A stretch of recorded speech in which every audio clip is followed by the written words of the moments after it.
What about communications do you like here in this spot that it's in? Well, communications, obviously a little bit of a bullish retracement. Friday's news brought down most growth areas not named discretionary. NASDAQ responded, communications responded.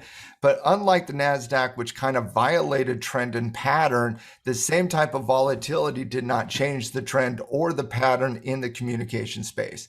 And thus communications, even though it had similar volatility that the technology space did not see the downgrade. I see this as a nice little bullish retracement. It's volatile. It's volatile. Hasn't really confirmed on the intraday, but I do see this as a bullish retracement that's coming into a major support level right at 84. You see of the low of today, kind of hold that 20-day moving average. The same thing happened on Friday. And so I do think you're looking at this area of the market as a volatile bullish retracement that is testing some fairly important support levels. Mm-hmm. And Gino, one thing that you had mentioned earlier when we were in pre-production is that the importance of groupings to you is what you're seeing in the sector. These are two that are grouped right together, right near the top. Obviously some of our bullish. Anything you want to add to tech or communications right here, Gino? No, I think Tim pretty much nailed it. But yes, notice how the groupings, what I mean by that is like on the growth sectors, technology, discretionary, and communications. We slightly upgraded discretionary, and it's trying to get back together with its group. You can see how they all hang out in the same area. Mm-hmm. And I'm seeing some good setups there. I was just looking through that real quickly. And there's a lot of stocks in there. That whole sector is dominated by Amazon. But if you look deeper, there's a lot of good setups. Like Nike was downgraded this morning. That kind of messed it all up. That was one of the big holders in there. But if you look deeper, you'll find stuff like McDonald's and MGM that are actually doing good.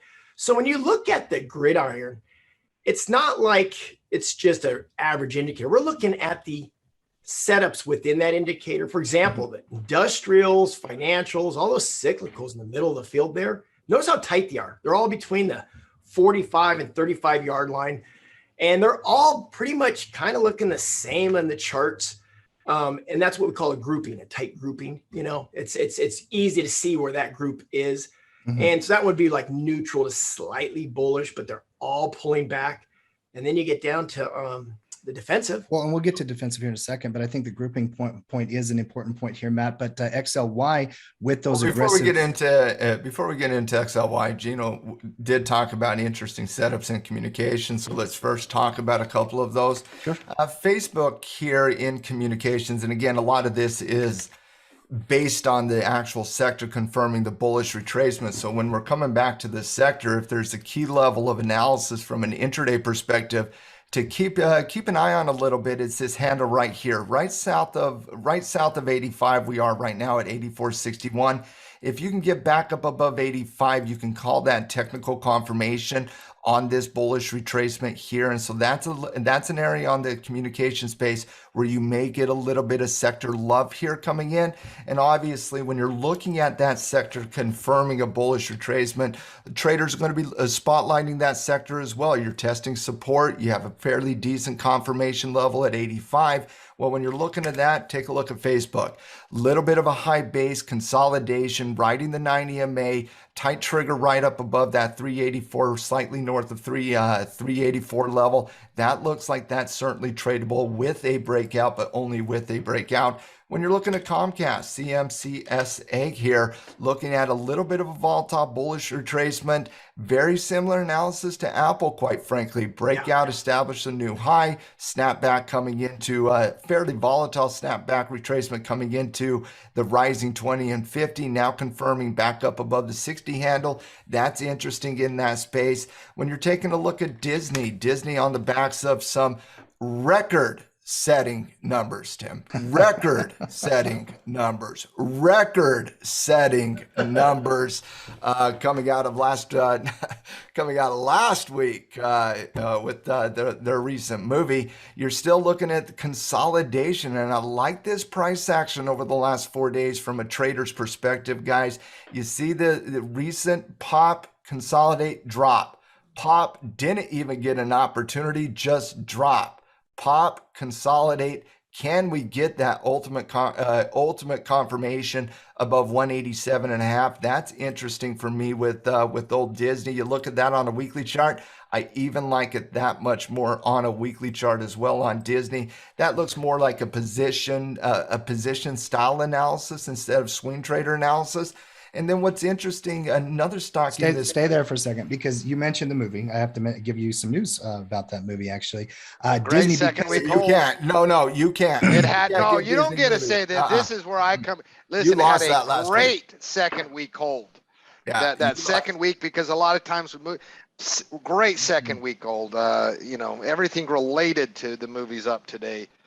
Yep. Great numbers. and You're not because throwing, you're not I throwing am, cold I water got on to, the I analysis. no cold water. Because of the strength and the success of that, and the second week hold, Mark, Disney did announce they are going direct to the theaters for all of their movies for the rest of the year to continue to try to match some of that success. So yeah, and I love the analysis on Disney, by the way. I love this breakout at 190. I think there's a position trade there. Nice. It's No about cold time water. It's No about cold time water. you got on board with Disney. No cold water. About time. All right. Hey, ladies and gentlemen, in tackle trading, that is called a pivot. That is what that is called. But last stock I want to talk about very briefly is Netflix here. Netflix has just been recently on fire, just driving from 520 all the way to 615. We're overextended and it's going to be volatile, but I think me, you, and a lot of people are looking at this looking at this retracement that's forming on Netflix and just wondering, where's the price point that we're all comfortable with? Is it 575? Is it the rising 20-day moving average? Is it the old resistance breakout on the weekly chart? Let's take a look at that as well. The old breakout levels between 550, really kind of that 560 and 570 area. And so whether you're looking at the old breakout channel from 560 to 570, if you're looking at that upward movement in price, Netflix, and again, it could be tough to catch. It could be tough to catch because it could be quick. But I'm looking at this retracement forming up, and I'm certain we'll be talking about Netflix later on this week. Whether or not it holds the 9, I would rather it didn't, quite frankly. I'd like something a little bit more of a traditional bullish retracement.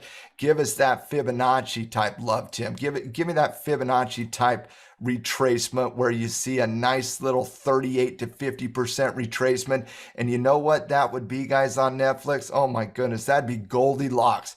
38% to 50% retracement puts it right in the zone of the old breakout channel, puts it right in the zone of that upward 20-day moving average. I don't care what type of analysis you use on identifying where hypothetical catalysts of support could form. Right now, you're looking anywhere between 560 and really kind of 560 and 575. That's the zone. That's the Goldilocks zone.